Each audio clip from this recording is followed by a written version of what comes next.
Selamat datang Ngaku channel itu. Saya Cici akan membacakan cerita yang ditulis oleh Emak dengan akun Twitter @desiprayogo1 dengan judul Dia Menunggu Pembunuhnya.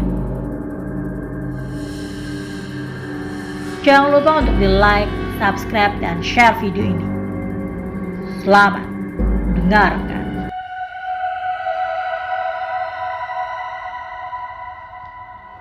Bismillahirrahmanirrahim. Di malam Jumat ini, tim dari cerita Emak mendapatkan kesempatan untuk membagikan sebuah kisah pilu tentang kematian seorang gadis remaja berusia 16 tahun. Saat ditemukan meninggal dunia, jasadnya ditemukan dengan beberapa luka lebam yang terdapat di sekujur tubuhnya. Bukan hanya itu saja, gadis ini juga ditemukan meninggal dalam kondisi sedang mengandung 4 bulan. Bahkan, saat tim Emak cross-check langsung ke rumah narasumber, tepatnya di hari Minggu kemarin, dan mendengar langsung ceritanya dari mulut ibunya, penulis merasa antara percaya dan tidak percaya. Tapi memang itulah yang terjadi kepada gadis cantik ini. Dan semua warga di sana mengenalnya dengan nama Sukma. Penulis akan mengajak kalian sedikit mengikuti alur kronologinya sampai penulis bersedia cross-check langsung ke rumah Sukma ini. Jadi tepatnya hari Kamis minggu kemarin, sekitar jam 5 pagi, tim mendapat email dari akun yang bernama Susi. Dan di situ subjeknya hanya tertulis Sukma. Tim kira itu cerita tentang roh yang keluar dari badan atau semacamnya. Ternyata Sukma itu adalah nama orang yang akan dia ceritakan. Mulai tuh kita baca dari awal sampai akhir dan kita merasa tertarik untuk mengangkat cerita ini ke Twitter cerita Emak. Seperti biasa, kita harus ada kesepakatan kedua belah pihak dan Emak langsung menelpon nomor telepon Mbak Susi yang mengirim email ini. Syukurlah, responnya cepat dan pindah ke WA. Untuk cerita lengkapnya, insya Allah akan tim buatkan terpisah. Karena selama perjalanan ke rumah narasumber, Emak mengalami beberapa kejadian yang tak masuk akal, yang sampai membuat Emak drop. Bahkan saat ini, Emak sedang dalam masa pengobatan dari seorang ustadz di salah satu masjid di SPI. Emak sampai terpaksa diruqyah 2 kali untuk memastikan sosok-sosok tak kasat mata yang menempel di tubuhnya benar-benar menghilang. Pokoknya menarik banget deh untuk kita bahas di sesi yang berbeda. Dan pastinya ini akan aku wakilkan karena Emak perlu waktu istirahat yang benar-benar total. Buat yang belum kenal aku adalah Dimas, penanggung jawab dari akun cerita Emak, dan Emak adalah pemilik akunnya. Kita hanya kerja berdua, gengs. Jadi mohon maaf kalau kadang up-nya agak telat. Ditambah cerita yang masuk juga banyak sekali. Singkat cerita, Emak tiba di rumah narasumber dan bertemu langsung dengan ibu mendiang Sukma. Di sana, Emak diperlihatkan semua potret tentang sosok Sukma ini. Yang pasti tidak akan di-up sesuai permintaan narasumber demi menjaga privasi mereka. Tim juga tidak akan menyebutkan lokasinya di mana. Tapi untuk para narasumber yang punya kontak WA Emak dan sempat melihat story WA-nya, mohon di-keep ya untuk diri sendiri dan mohon kerjasamanya. Akan tetapi, semua nama-nama di sini tetap terpampang nyata apa adanya.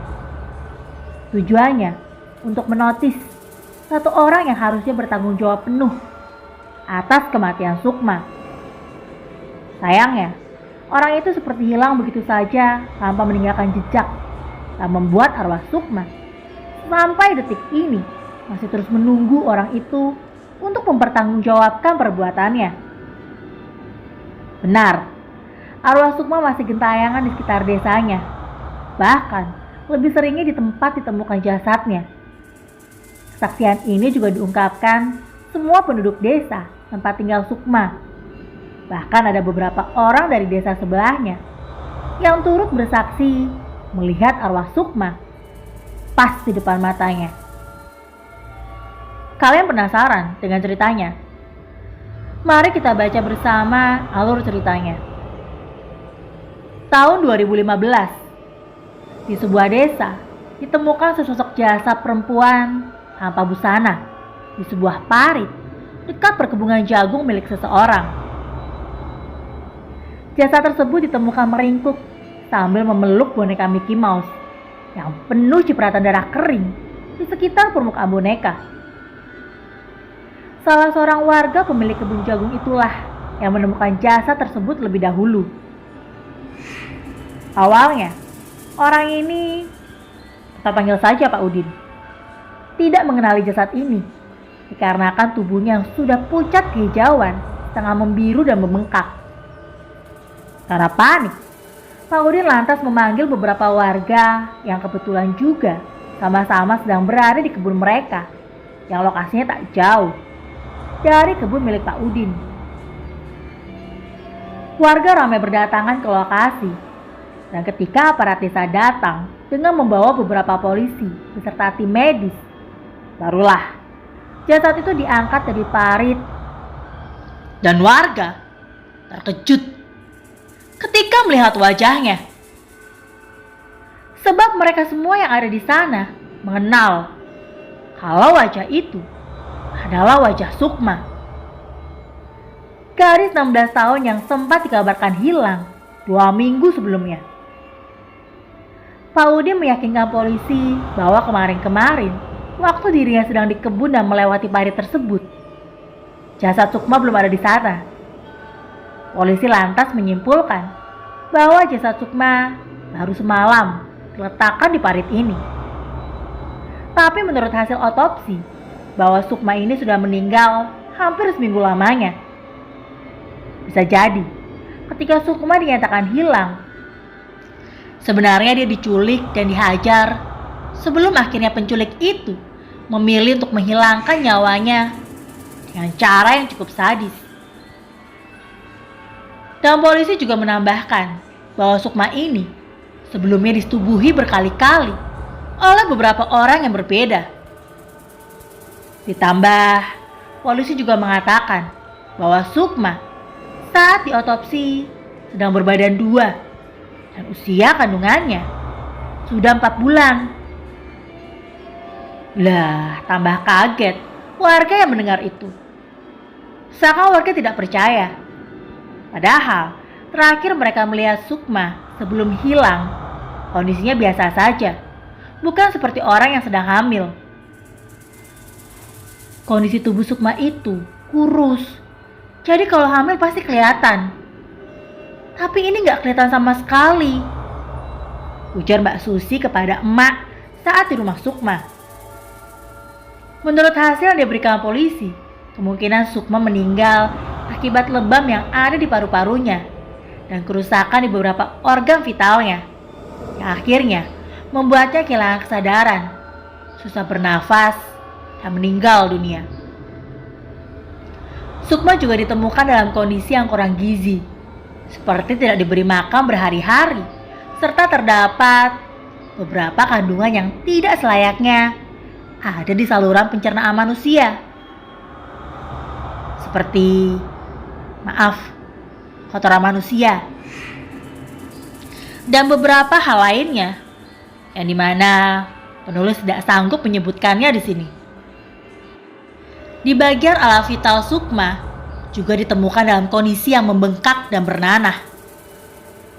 Ada 3 gigi depan Sukma yang hilang, seperti habis terkena tonjokan, serta tulang hidungnya yang membengkok karena pukulan yang cukup keras. Serta masih ada beberapa kekerasan fisik yang diterima Sukma, tapi penulis tidak bisa menyebutkannya lagi karena tidak sampai hati. Lantas, kalian pasti bertanya, Sukma ini siapa sih, Min? Sukma adalah anak dari seorang ibu yang bernama Ibu Tri. Dan Sukma adalah anaknya. Sedari kecil, Ibu Tri tidak pernah menyebutkan perihal identitas bapaknya Sukma. Seakan Ibu Tri sengaja menutupi aib dari anaknya. Karena ternyata Sukma adalah anak di luar nikah Ibu Tri dengan seorang pria yang sudah menyandang status suami orang. Akhirnya Sukma hanya hidup sederhana berdua dengan ibunya. Meski begitu, Sukma tidak pernah mengeluh akan hidupnya dan terus setia untuk membantu ibunya mengais rezeki agar memenuhi kehidupan mereka setiap harinya. Rumah mereka juga bisa dibilang rumah yang tidak layak huni. Dindingnya terbuat dari anyaman bambu, serta atapnya dari tanah liat, dan sebagian terbuat dari tumpukan jerami. Sedari kecil, Sukma sama sekali tidak pernah mengenyam bangku sekolah.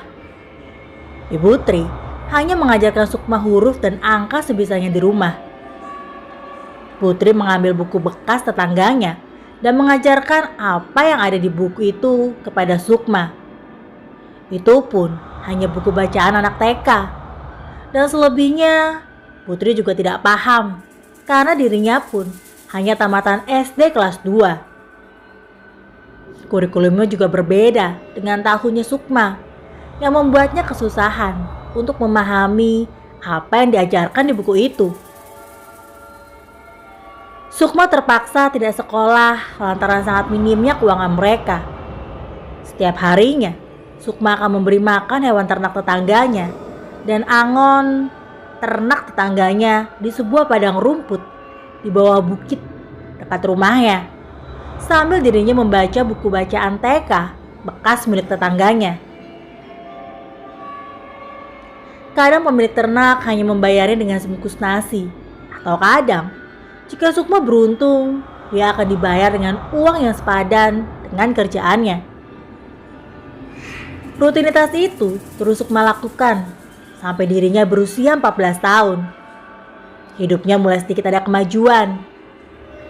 Di mana saat itu, Putri dilamar oleh seorang pria yang terkenal sebagai preman di desa sebelah. Pertemuan mereka juga tidak sengaja. Mereka bertemu juga di pasar ketika Putri berjualan hasil kebun milik tetangganya.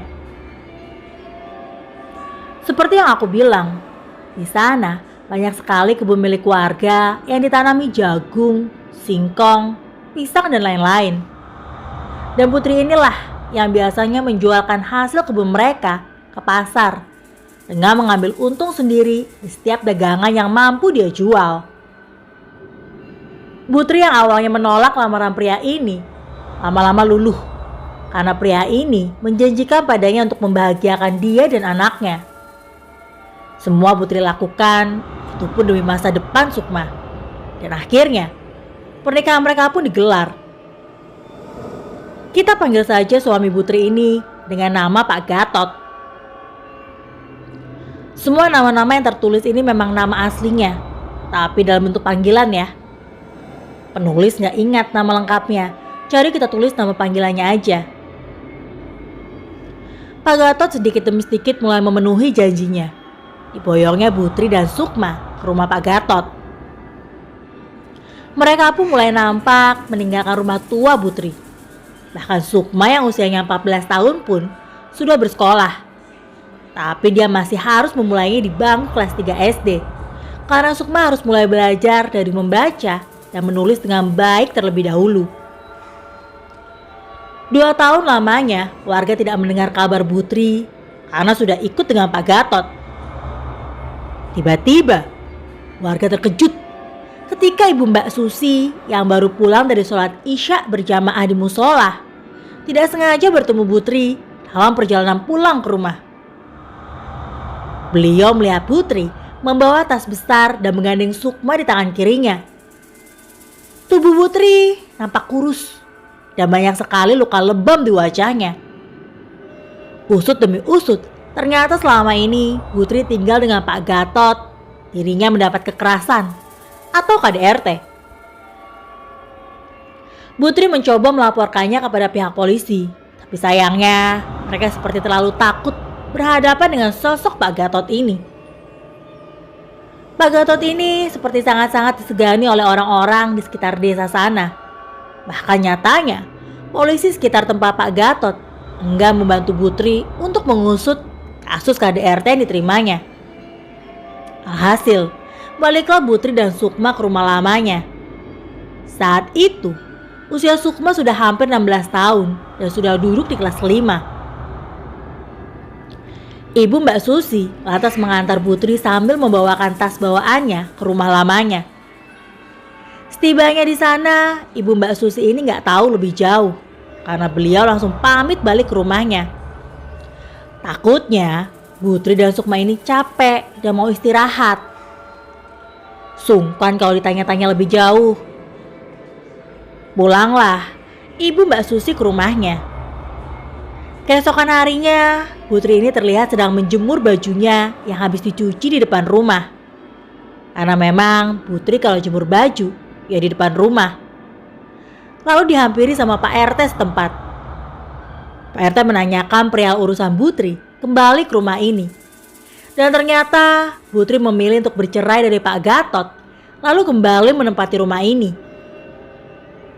Waktu Pak RT menanyakan sekolah Sukma, Putri juga menjawab kemungkinan Sukma tidak akan melanjutkan sekolahnya kembali. Putri hanya menjawab, "Saya hanya ingin melindungi nyawa anak saya." Mendengar itu, Pak RT tidak bertanya lebih jauh karena takutnya itu urusan pribadi keluarga Putri dan di luar kewenangan Pak RT. Hari demi hari, Putri dan Sukma terlihat kembali melakukan rutinitasnya. Tak terasa, sudah seminggu mereka menempati rumah tua ini lagi. Sebuah rumah gubuk peninggalan mendiang orang tua Putri. Hingga warga sekitar, rumah Putri ini dihebohkan dengan menghilangnya Sukma dari rumah. Di pagi harinya, Sukma seperti biasa menggembala dengan ternak milik tetangganya dan selalu pulang tepat waktu, yaitu di jam 1 siang. Tapi saat itu, sampai jam 5 sore, Sukma tidak pulang ke rumahnya. Semua warga mencari ke tempat Sukma biasa menggembala, yaitu di padang rumput di bawah bukit. Tapi, warganya menemukan 2 anak sapi yang Sukma bawa pagi harinya. Dan mereka tidak melihat ada tanda-tanda keberadaan Sukma di sana. Lantas, warga kembali ke desa hanya membawa 2 anak sapi tanpa ada sosok Sukma. Pak RT coba melaporkan kehilangan Sukma kepada polisi setempat. Tapi entah kenapa, polisi seperti sengaja mengulur-ngulur waktunya dengan alasan yang tidak logis. Mungkin kasus yang ditangani bukan kasus orang berduit. Makanya mereka enggan mempercepat pergerakan mereka. Akhirnya, warga berinisiatif untuk terjun langsung membantu proses pencarian Sukma. Putri merasa bersyukur karena dirinya dan anaknya masih dikelilingi oleh orang-orang yang baik. Beberapa warga mencoba bertanya lebih jauh kepada Putri. Sebenarnya ada masalah apa yang terjadi? Karena tidak biasanya Sukma tiba-tiba menghilang seperti ini. Barulah Putri menceritakan semuanya. Selama dirinya menikah dengan Pak Gatot, Putri ini selalu saja mendapat kekerasan fisik. Yang bukan kesalahannya, tahu-tahu menjadi kesalahannya. Dan membuatnya menjadi pelampiasan amarah Pak Gatot tanpa dia tahu sebab pastinya apa. Seakan apa yang dia lakukan kepada Pak Gatot selalu salah. Dan Ibu Putri masih mencoba untuk bersabar. Kesabaran Putri menghilang ketika dia mendapati Sukma merintih kesakitan di kamar pribadi Pak Gatot. Sukma seperti kesakitan di alat kelaminnya. Dan waktu Putri cek, ternyata sudah berdarah. Lalu ada bercak, maaf, sperma di sekitar alat kemaluannya Sukma. Kejadian tersebut terus berulang-ulang, hingga Putri sudah tidak tahan dan langsung memukul kepala Pak Gatot dengan vas bunga. Sebelum akhirnya dia membawa anaknya kembali ke rumah lamanya dan bertemu ibu Mbak Susi seperti yang aku ceritakan sebelumnya. Putri menduga kemungkinan anaknya menerima kekerasan seksual tidak hanya sekali dan 2 kali, melainkan berkali-kali, dan Pak Gatot lakukan hal keji itu ketika Sukma baru pulang sekolah. Di mana jam-jam segitu Putri masih ada di pasar, karena dia memang diamanahi Pak Gatot untuk menunggu kiosnya di pasar dan baru balik ke rumah pukul 2 siang. Setiap dirinya menemukan anaknya itu selalu dalam kondisi yang sama, yaitu di kamar pribadi Pak Gatot sambil merintih kesakitan. Dan sedangkan Pak Gatot sudah tidak ada di rumah. Tahu-tahu Pak Gatot pulang ke rumah larut malam dalam kondisi mabuk, sehingga membuat Putri kesusahan untuk menanyakan perihal apa yang telah dilakukannya kepada anak gadis mata wayangnya. Orang-orang termasuk ibu Mbak Susi dan Mbak Susi yang mendengar rentetan kejadian yang dialami oleh Sukma selama di rumah Pak Gatot membuat mereka marah, kecewa, sakit hati, dan bahkan sampai menangis. Mereka merasa ditipu daya dengan sikap Pak Gatot yang seperti manis sekali kepada Putri dan anaknya. Penulis juga melihat kalau warga tempat tinggal Putri semua orang-orangnya solid dan baik-baik serta ramah tamah. Warga yang mencari keberadaan Sukma sama sekali tidak bisa menemukan posisi pastinya Sukma di mana. Dan mereka memutuskan untuk ke rumah Pak Gatot.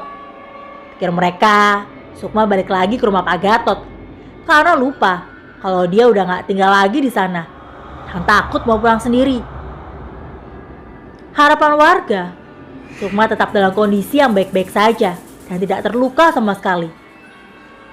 Setibanya di sana, warga tidak mendapati orang di rumah Pak Gatot. Rumahnya nampak sepi dan lampunya mati. Hanya menyisakan lampu terasnya saja yang masih menyala.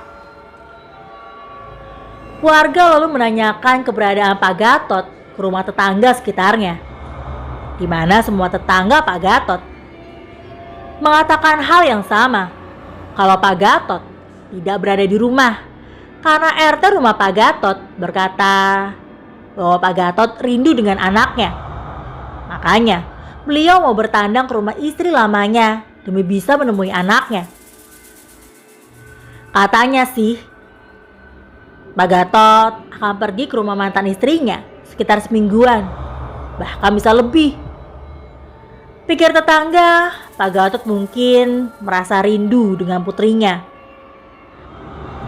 Dan saat warga menanyakan sosok Sukma, semua tetangga Pak Gatot ini kompak menjawab tidak tahu, sambil masuk kembali ke dalam rumah.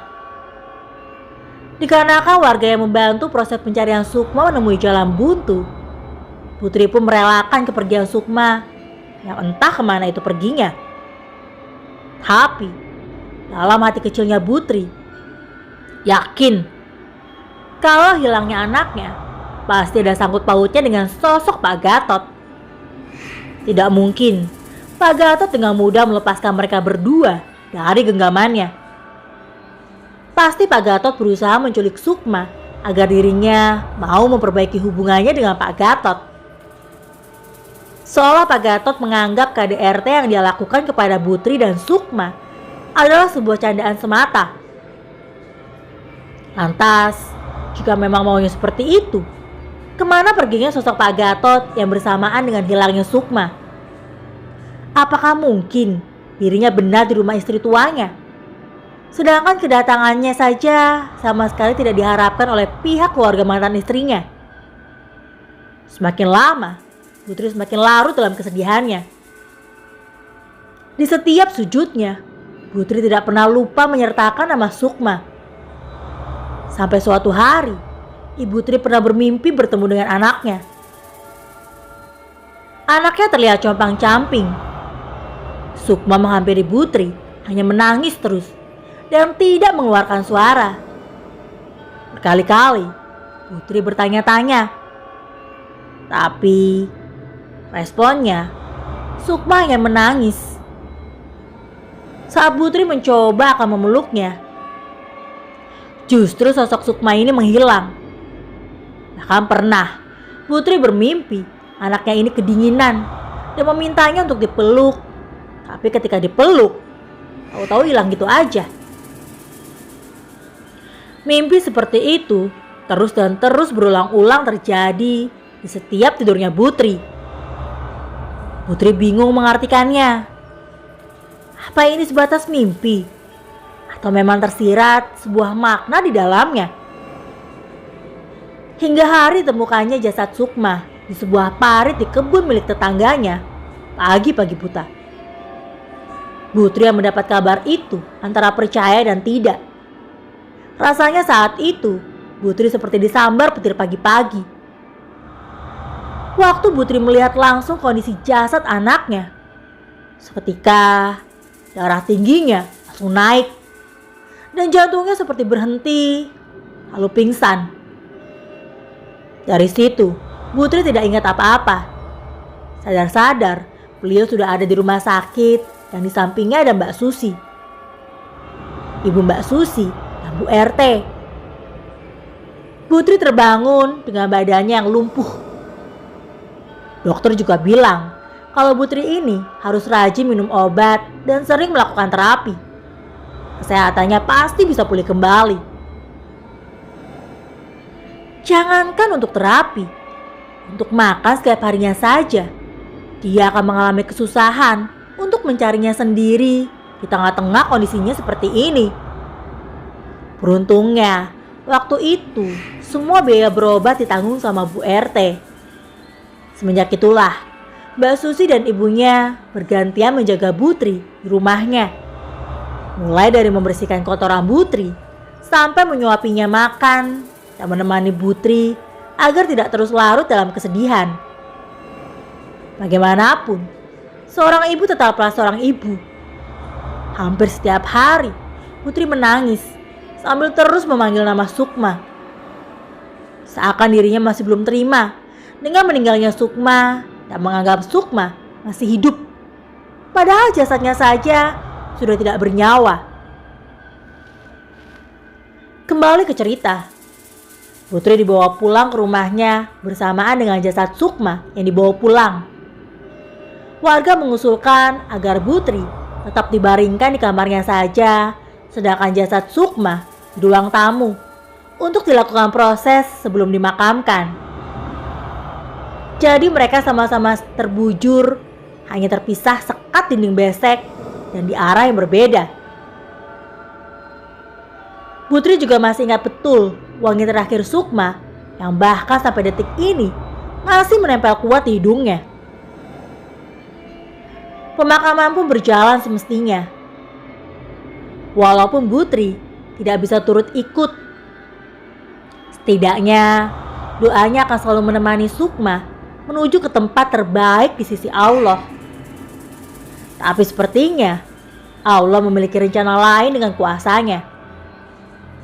Ketika selesai proses pemakaman, waktu itu masih siang, dan Mbak Susi ataupun ibunya sibuk menghidangkan jamuan untuk warga yang baru pulang dari pemakaman. Putri yang saat itu sendirian di kamar mengaku didatangi oleh arwah Sukma. Sukma menghampirinya dengan memakai baju panjang dengan rambutnya sebahu, terlihat acak-acakan. Dan dia seperti menggendong bayi, tapi dalam bentuk pocong. Lalu arwah Sukma ini duduk pas di samping kaki ibunya. Dia hanya menangis. Tak lama kemudian dia berkata, "Aku masih belum terima, Bu." Mendengar itu, hati seorang ibu mana yang tidak menangis. Tapi di sisi lain, Putri sadar bahwa tidak mungkin arwah Sukma bergentayangan. Pasti itu hanya korinya saja. Semakin Putri menganggap itu bukan Sukma, semakin besar keyakinan Putri saat melihat hantu itu memang Sukma. Sosok ini sambil menangis bilang ke pocong bayi itu, "Nak, kamu harus bertemu dengan bapakmu." Dan ketika Putri iseng bertanya siapa bapak anak itu, arwah Sukma dengan lantang sambil melotot tanya berkata, "Gatot." Lalu hilang gitu saja. Sehabis mendengar itu, Putri langsung menangis sejadi-jadinya. Dan tangisannya itu membuat panik semua orang. Ketika ditanya, dan Putri menjawab apa adanya, malah tetangga-tetangganya tidak ada yang percaya dengannya. Justru, tetangganya yang menganggap dirinya seperti sedang trauma akibat kehilangan anak semata wayangnya yang sangat dia sayangi, dan menyuruh Putri untuk segera mengikhlaskan saja kepergian Sukma agar dia tenang. Tapi Putri tetap bersikeras jika dirinya habis disamperin oleh Sukma. Mbak Susi yang paham betul sama Putri percaya kalau Putri tidak pernah berbohong. Mbak Susi pun menenangkan Putri agar tidak mendapat gunjingan dari warga. Malam pun tiba dan teror arwah Sukma pun dimulai. Kebetulan di desa ini selalu diadakan ronda malam bergilir, dan siapa yang mendapat jatah ronda harus membawa makanan seperti gorengan untuk cemilan mereka selama ronda malam. Saat itu yang dapat giliran adalah suami Bu Munah, tetangga depan rumahnya Mbak Susi. Jadi dekatlah sama rumah Putri. Nah, Bu Munah ini awalnya tidur, terus kebangun sekitar pukul 12 malam. Dia sadar pasti suaminya sudah berangkat ronda, karena rondanya dimulai pukul setengah 12 malam. Bu Munah ini iseng melihat-lihat, kali aja suaminya kelupaan sesuatu. Dan ternyata benar, makanan camilannya atau gorengannya gak dibawa sama suaminya. Akibatnya Bu Munah telepon suaminya. Ternyata HP-nya ditinggal di rumah. Mau gak mau, Bu Munah harus nyusulin suaminya di pos ronda.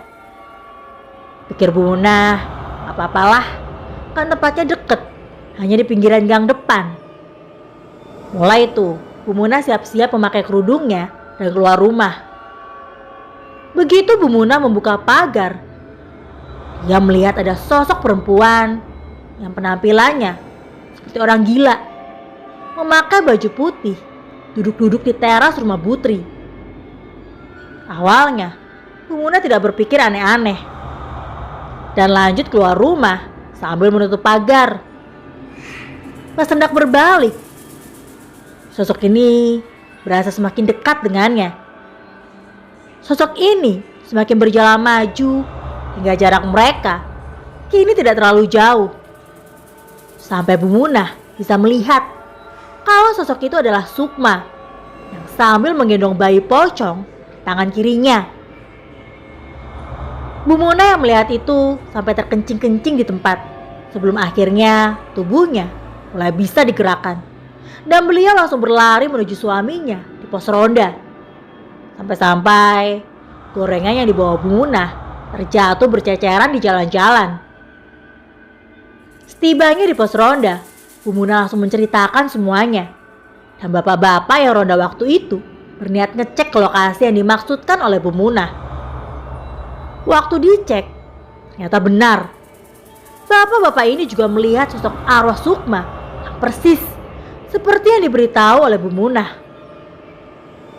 Mereka semua menjadi saksi pertama yang melihat penampakan arwah Sukma waktu itu.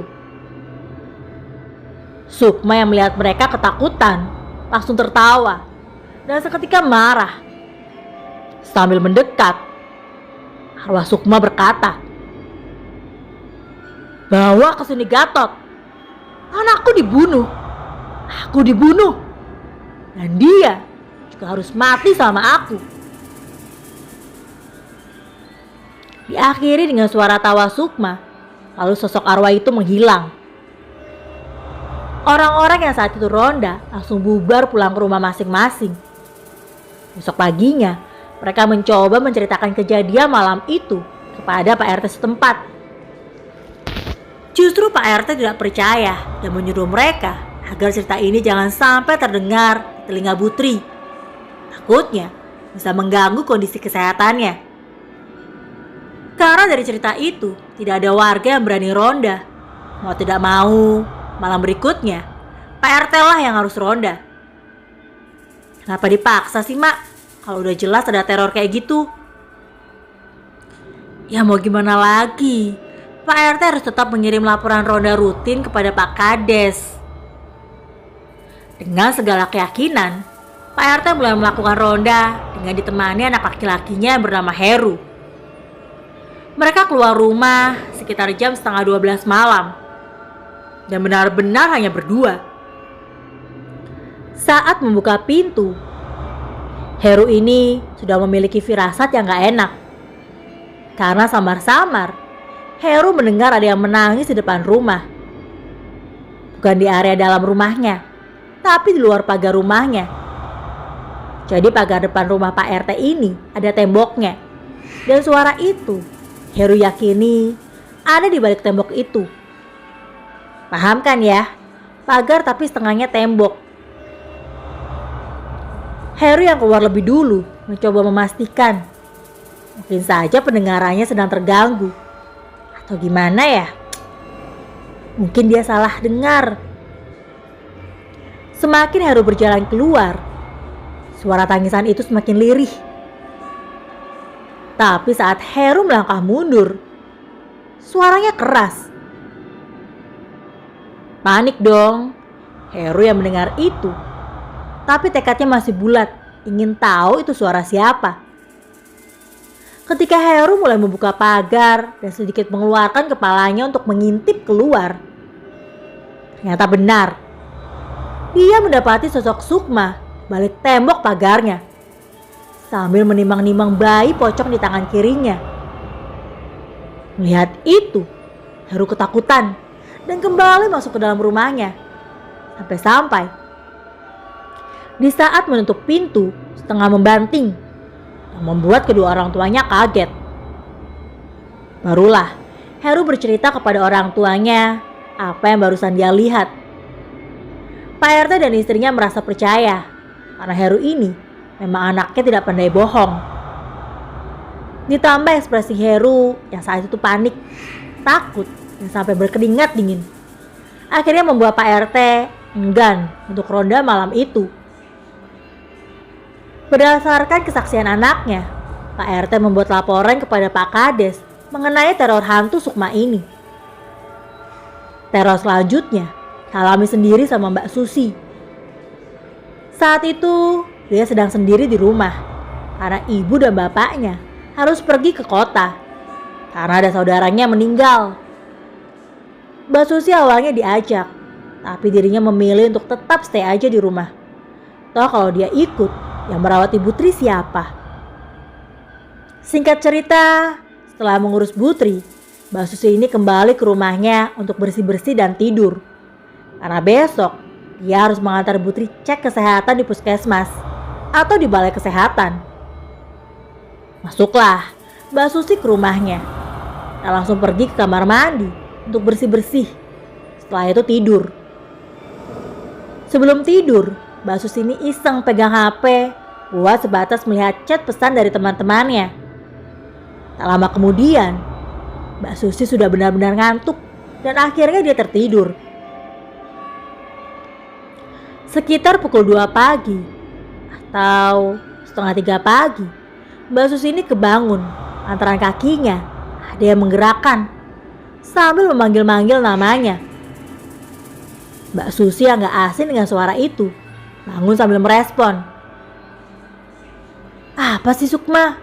Aku ini masih ngantuk. Sambil tidur kembali. Pas kepalanya mau nempel lagi ke bantal, seketika Mbak Susi ini teringat kalau Sukma kan sudah meninggal beberapa hari yang lalu. Dia langsung bangun dan kali ini matanya tiba-tiba segar. Padahal Sebelumnya, dia dalam kondisi ngantuk berat. Dirinya seperti percaya nggak percaya, karena dia yakin betul kalau saat itu dia sedang tidak bermimpi. Bahkan bekas pegangan tangan yang menggoyang-goyangkan kakinya itu masih terasa banget. Tangannya itu dingin, persis seperti kalau kita habis main hujan dan menggigil. Kurang lebih dinginnya seperti itu. Pokoknya benar-benar dingin. Dingin yang gak wajar dan bukan suhu tubuh manusia pada umumnya yang dia rasa. Sejak kejadian itu, Mbak Susi sama sekali tidak memejamkan matanya dan dia mulai terjaga sampai pagi. Ketika pagi sudah menyapa, barulah dia menghubungi orang tuanya untuk menceritakan semua kejadian yang dialami. Karena arwah Sukma terus-menerus mengganggu warga sekitar, Pak RW memutuskan untuk menghubungi seorang dukun kenalannya. Katanya, dukun ini mampu berkomunikasi dengan sosok tak kasat mata ataupun arwah seperti Sukma. Dirundinglah itu semua dengan para warga dan tentunya berdasarkan persetujuan Putri.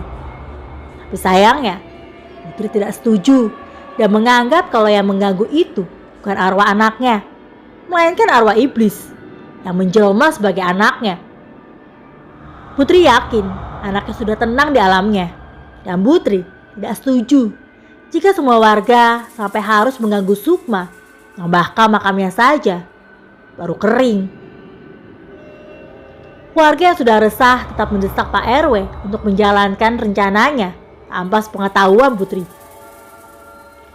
Mbak Susi dan keluarganya juga tidak bisa membela Putri, karena mereka mau membela bagaimanapun juga akan kalah suara. Akhirnya sesuai hari yang ditentukan oleh dukun tersebut, yaitu di hari Jumat Pon, weton kelahirannya Sukma, semua warga berkumpul di sekitaran tempat pemakaman Sukma. Begitu antusiasnya warga-warga ini melihat sosok arwah Sukma dari jarak dekat. Mereka seperti tidak takut lagi karena ada dukun. Waktu itu sudah pukul 11 malam. Dukun ini terus membacakan mantra-mantra dari mulutnya. Tak berselang lama, kemudian angin kencang tiba-tiba hembus cukup kuat di sekitar area pemakaman, membuat semua orang yang ada di situ menjadi cemas. Tak lama kemudian, terdengar suara tangisan seorang perempuan dari pojok pemakaman. Sosok itu semakin lama semakin maju. Dan ketika sosok itu semakin maju, tangisannya berubah menjadi tawa yang bisa membuat sekujur bulu merinding. Arwah Sukma seakan menertawakan semua orang yang menunggu kedatangannya. Tanpa basa-basi, dukun ini bertanya, apa mau arwah itu? Dan arwah itu menjawab, aku mau darahnya Gatot. Tahu-tahu dukun ini kesurupan sambil mengeram-ngeram. Sampai semua warga membantu mengusir arwah yang merasuki tubuh dukun ini. Saat sudah tersadar kembali, dukun ini berkata jika dirinya tidak kesurupan, melainkan arwah Sukma ini menunjukkan gambaran padanya bagaimana kejinya sosok Gatot menyiksanya sampai membunuhnya dengan keji. Dukun ini menggambarkan kalau kelakuan Gatot memang biadab dan lebih parah dari seekor binatang sekalipun.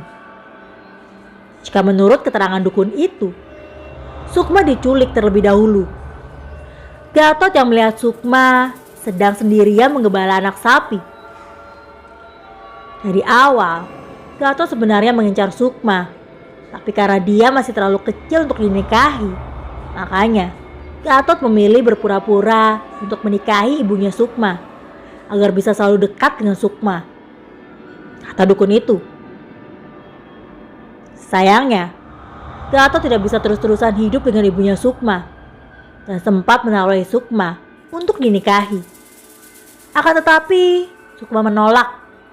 Tolakan Sukma itu membuat Gatot tersinggung hingga menaruh dendam kepada gadis muda ini. Semuanya Gatot lakukan sendirian tanpa bantuan siapapun. Mulai dari menculik, menyiksa, membunuh, bahkan membuang jasad Sukma pun Gatot melakukannya seorang diri. Kini Gatot sedang berada jauh keluar Pulau Jawa. Tapi Sukma tidak bisa memberitahu pastinya di mana. Karena Gatot dibantu sembunyi oleh seorang dukun dengan ilmunya. Siapapun tidak akan bisa menemukan keberadaannya, termasuk arwahnya Sukma. Bahkan ilmuku tidak bisa menandingi kekuatan dari ilmu dukun yang dibayar Gatot. Tapi aku memiliki seorang sahabat yang juga seorang dukun terkenal dari Banyuwangi. Aku jamin ilmunya sepadan dengan ilmu dukun itu. Mungkin itu agak sedikit susah karena syaratnya harus seseorang yang sedara dengan mendiang Sukma yang bisa memohon bantuannya dalam urusan seperti ini. Terlebih adalah orang tua kandung Sukma. Karena dari orang tua kandungnya Sukma bisa menyalurkan dendamnya dan mempermudah sahabatku untuk memulai ritualnya. Kata dukun itu sambil menyuruh para penggali tanah untuk merapikan kembali makam Sukma. Dan dukun itu berkata kepada Sukma, "Pulanglah nak, aku akan mencoba berunding dengan ibumu." Terlihat sosok Sukma yang menggendong bayi pocongnya itu hilang begitu saja. Kejadian di pemakaman pun berlalu dan kini berpindah ke rumah Butri, di mana dukun kenalan Pak RW masuk ke kamar Butri untuk membahas apa yang terjadi kepada mendiang anaknya. Dukun ini juga bilang, arwah anakmu tidak akan pernah tenang jika belum memastikan Gatot mendapat ganjaran yang setimpal.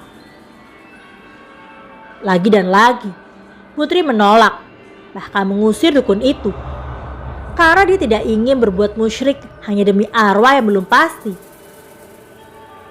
Sikap Putri ini membuat sebagian warga kesal, tapi sebagian lainnya memaklumi, sebab beliau belum lama ditinggal pergi anak sematawayangnya selama-lamanya. Hingga warga mulai meninggalkan rumah Putri satu persatu, termasuk Pak RW dan dukun itu yang akhirnya oleh Pak RT dan juga istrinya turut berpamitan. Mereka tidak bisa memaksa Putri untuk sepemikiran dengan mereka, dan sekarang mereka hanya bisa mengantisipasi sendiri-sendiri agar tidak bertemu dengan arwah Sukma. Di rumah, hanya tinggal Mbak Susi dan Putri menyuruh Mbak Susi untuk pulang karena dirinya ingin sendiri. Pulanglah tuh Mbak Susi dari rumahnya Putri. Di tengah kesendiriannya Putri di malam itu, tiba-tiba arwah Sukma ini datang menemui Putri. Sambil menangis, Sukma menghampiri ibunya yang terbaring lemah di atas kasurnya. Putri mengaku Sukma semakin berjalan maju hingga tidur pas di sebelah kanannya sambil memeluk Putri.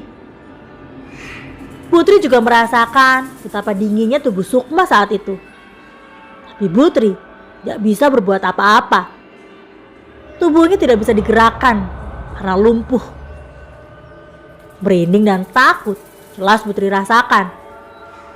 Tapi entah kenapa, saat dipeluk Sukma, saat itu dirinya merasa bahwa arwah itu memang anaknya.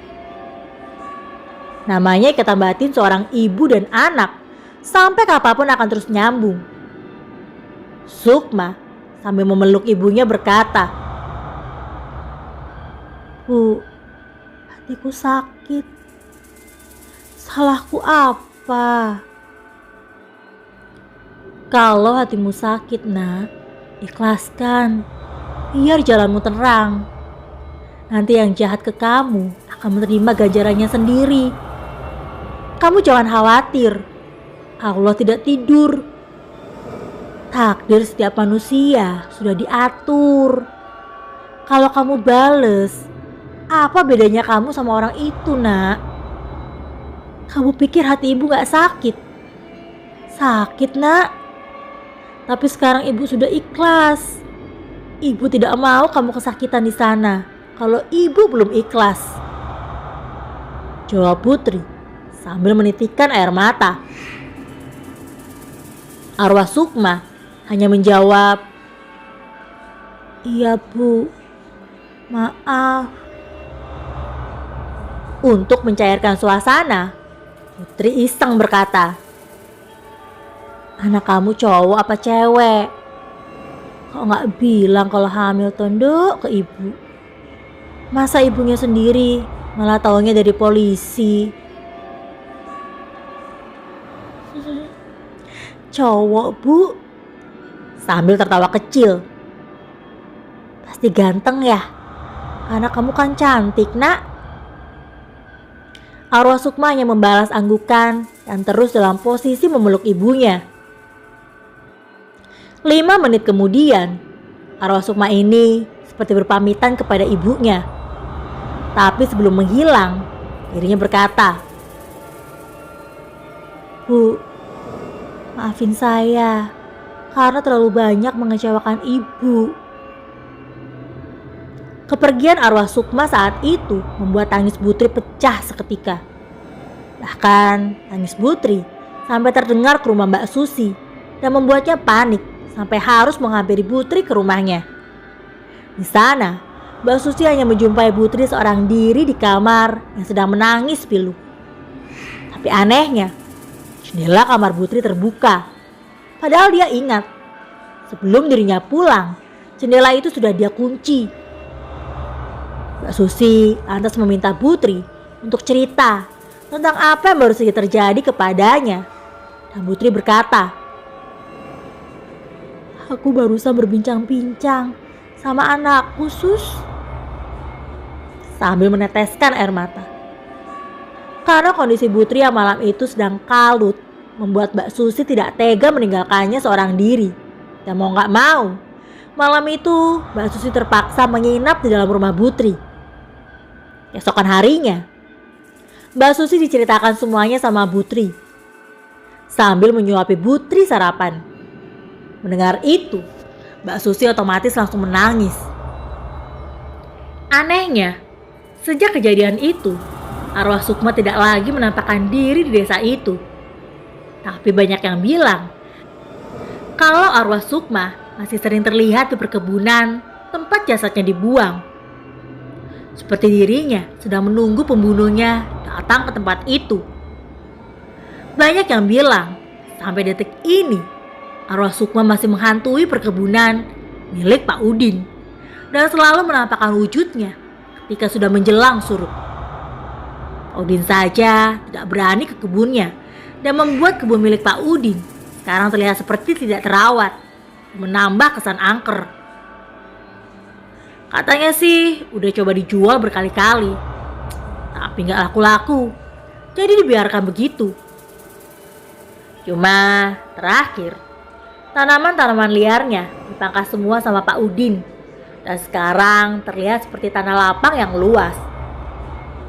Dari muka jalan saja, kita bisa melihat parit lokasi tempat jasad Sukma dibuang sama pembunuhnya. Banyak yang berspekulasi kalau sebelumnya Sukma ini dijual oleh Pak Gatot kepada beberapa orang. Nyatanya terdapat banyak cairan sperma yang berbeda. Mungkin Pak Gatot tahu kondisi Sukma sudah berbadan 2 dan takut jika ada yang tahu kalau dirinya terlibat. Makanya Pak Gatot melakukan penganiayaan kepada Sukma sebelum akhirnya dia menghilangkan nyawa Sukma. Walau alam ya, karena Pak Gatot sampai detik ini masih belum mempertanggungjawabkan perbuatannya. Dan gak ada yang tahu di mana keberadaannya. Mohon doa yang terbaik untuk arwah mendiang Sukma. Mohon didoakan menurut kepercayaan masing-masing ya. Al-Fatihah.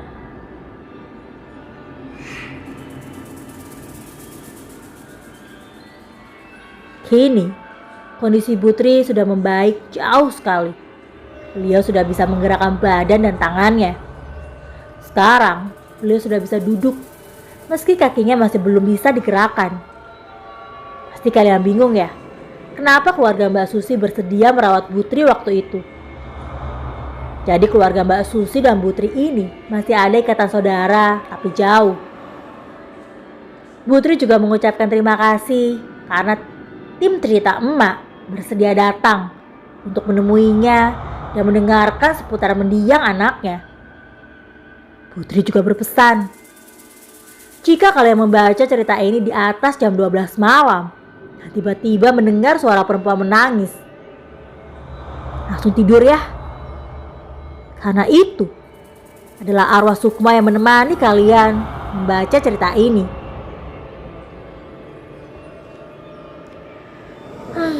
Benar-benar panjang dan menguras emosi.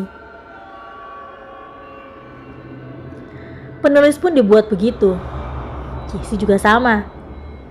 Untuk narasumber dan semua orang yang terlibat dalam kiriman cerita ini. Di sini, Dimas mewakili cerita emak dan Cici mewakili tengak-tenguk, mengucapkan beribu terima kasih. Ceritanya selesai sampai di sini. Ambil baiknya dan buang buruknya. Tunggu cerita lainnya dengan judul yang berbeda hanya di Tengak-Tenguk channel YouTube. Terima kasih.